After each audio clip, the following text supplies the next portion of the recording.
అన్నం లేనప్పుడు స్త్రీ ఔన్నత్యం కోసం పాటుపడండి. Correct. Create a space for her. ఇప్పుడు మీరు ఉద్యోగం చేస్తున్నారు, అంతగా సంపాదన అవసరం లేదు, చూసుకోమ్మా, బయటకెళ్ళి చేయగలిగితే చేయి, లేదా నీకో వ్యాపకం ఉంచుకో. అవును. ఏదైనా ఆర్ట్, ఏదన్నా సంగీతం, ఏదన్నా డాన్స్, ఏదన్నా ఇంకో ఆర్ట్. అవును. పోనీ ఓ 10,000 దర్జాగా గుండెల మీద చేసుకొని మొగాళ్ళనే అడుగుతున్నాను నేను. మీరు నన్ను ఏం ట్యాగ్ చేసినా పర్వాలేదు. మీ జీతం 1,50,000, అప్పులు లేవు, 50,000లో ఇల్లు గడిచిపోతుంది, పేరెంట్స్కి పెట్టక్కర్లేదు. ఎంతమంది మొగాళ్ళు దర్జాగా 15,000 ఇచ్చి, అమ్మ నువ్వు ఏదైనా హాబీ నేర్చుకో, నీకోసం ఏదైనా ఖర్చు పెట్టుకో, ఇందులోనే ఏదో కొంత సేవ్ చేసుకో, నీకే హ్యాపీగా ఉంటుందని దర్జాగా ఎవడు తీసిస్తున్నాడు? ఇచ్చే 500 రూపాయల్లో 1,500 లెక్కలు అడిగితే ఎవరికి మాత్రం కోపం రాదు? నేను ఎప్పుడు డబ్బులు చూడలేదు అలాగా. ఇచ్చిన సందర్భాలే లేవు.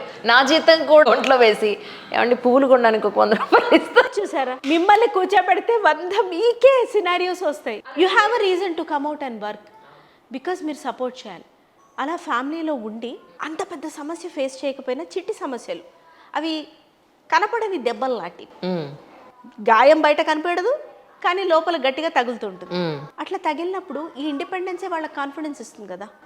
అప్పుడు వీడైనా కొంచెం తగ్గి మాట్లాడతాడు, ఇంట్లో కాస్త పని భారం తప్పుతుంది, అవును. కాస్త ఎవరో గౌరవం ఇస్తారు, ఇంట్లో పెళ్ళిళ్ళకి చీర జాకెట్ కొనుక్కోవచ్చు, కుట్టించుకోవచ్చు. అమ్మా 500 నుంచి 600 అయిందా, బట్టల షాపు కుట్టు కూలి, అబ్బా అని లెక్కలేయడం తగ్గుతుంది.